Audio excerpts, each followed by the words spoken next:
I'm Daniel Martin. I'm Giuseppe Lozano. I'm Andres Machado. I'm Emily Lingred. And we're going to be talking about how to build a mini sun on Earth.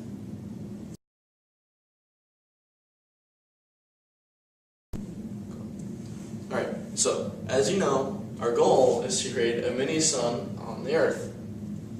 And so before we can do that, we must understand how stars work in our universe. So basically what happens is hydrogen 2 and hydrogen 3 come together and they fuse to form hydrogen 4, releases a neutron, and along with that, it releases 14.1 megavolts of energy. Now the way that works is in deep space, there's clouds of hydrogen that come together because of gravity. And the gravity is so intense, the particles can't avoid hitting each other and fusing together. Right, now normally, gases, they collide and they just bounce each other off, an elastic collision.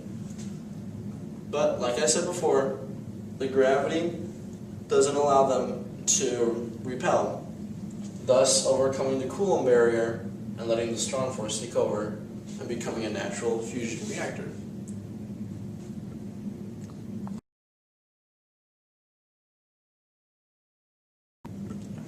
Now, we know what we need to do. The question remains, how do we go about doing it? Obviously, confinement is one of the biggest issues we have facing us in creating our miniature sun, as the core of our sun reaches temperatures of around 15 megakelvin, so pretty warm. Now, the first method, there are actually several methods scientists are currently using to confine plasmas in the lab. The first method is what is known as magnetic confinement. Now, if you know anything about plasma, you know it is an ionized gas, meaning it is a very good conductor of electricity. And this particular property allows it to be confined using magnetic fields. Now, what is used is something known as the Lorentz force, which affects objects that currently have current flowing through them. Unfortunately, since the Lorentz force only acts perpendicularly to magnetic field lines, this means that if plasma were confined linearly, a great deal of it would be allowed to escape. However, scientists have partially solved this issue by confining plasma in this shape known as a toroid, or as it is colloquially known, a donut. This allows the magnetic field lines to bend in on themselves, thus preventing a great deal of the plasma from escaping. Now, the second, infinitely more interesting method is known as inertial confinement. What this does is it takes a pellet of fuel, compressed hydrogen or tritium, and it shoots a huge number of laser beams at it. Now this heats the outside of the pellet, creating the high temperatures we need, but it also the reaction on the outside also sends shock waves to the center of the pellet, thus compressing the inside and creating the high density, high temperature environment that is needed for a fusion reaction.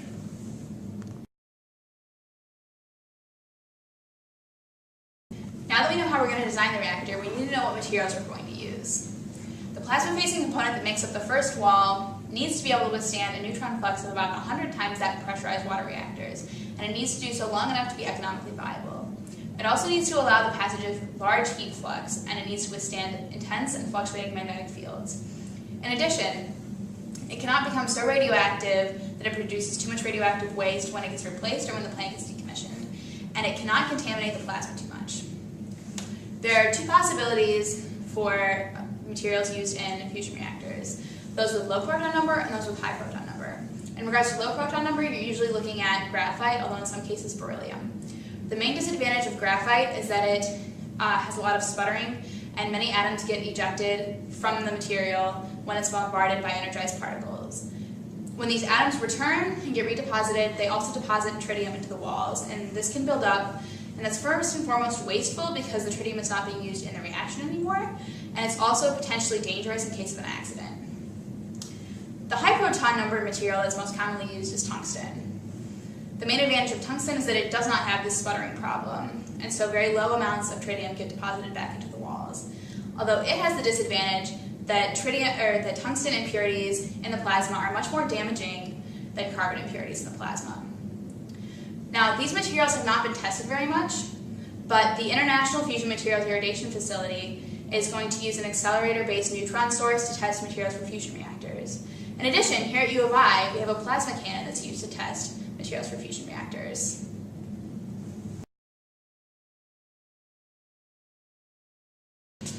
A mini sun on Earth is quite a difficult notion to achieve. although significant progress has been made. The National Ignition Facility in California blasts tiny capsules of deuterium tritium with 192 laser beams. Just in late September, an experiment was conducted in which the amount of energy released exceeded the amount of energy absorbed by the capsules. Even though this does not yet qualify as ignition, which is a self-sustaining reaction in which the energy input by the laser is exceeded by the energy output, it is still a scientific break-even point. More specifically, in this experiment, 1.8 million joules were used by the laser system, and this had a neutron energy yield of 14,000 joules, which is 75% better than last month's neutron energy yield of 8,000 joules. This is a huge disparity, 1.8 million joules and 40,000 joules, and this is due because of the inefficiencies in the laser system, and this is being worked on as we speak. Another major problem is the confinement of plasma. In stars, the mass of hydrogen is so large that its own gravity keeps helium and hydrogen in a small area in the center, as well as a temperature in the millions of degrees. Essentially, plasma is confined forever and proton cannot leave and take its energy with it, and so hydrogen fuses into helium, forming energy. But this is not so easy in the labs. At Sandia National Laboratories in New Mexico, they're testing a method called magnetized inertial fusion, in which coils are used to create a magnetic energy field to confine the plasma due to its heat. The metal cylinder, which lines the inside of each of the coils, has an inner coating of deuterium and tritium.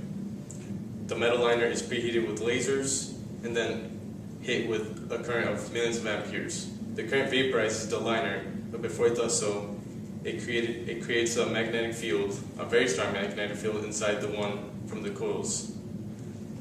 This magnetic field, outer magnetic field, has such a crushing force that it can get deuterium and tritium confined long enough to fuse into helium. This, as a result, releases a neutron and some extra energy. Thank you, and that's the end of the presentation.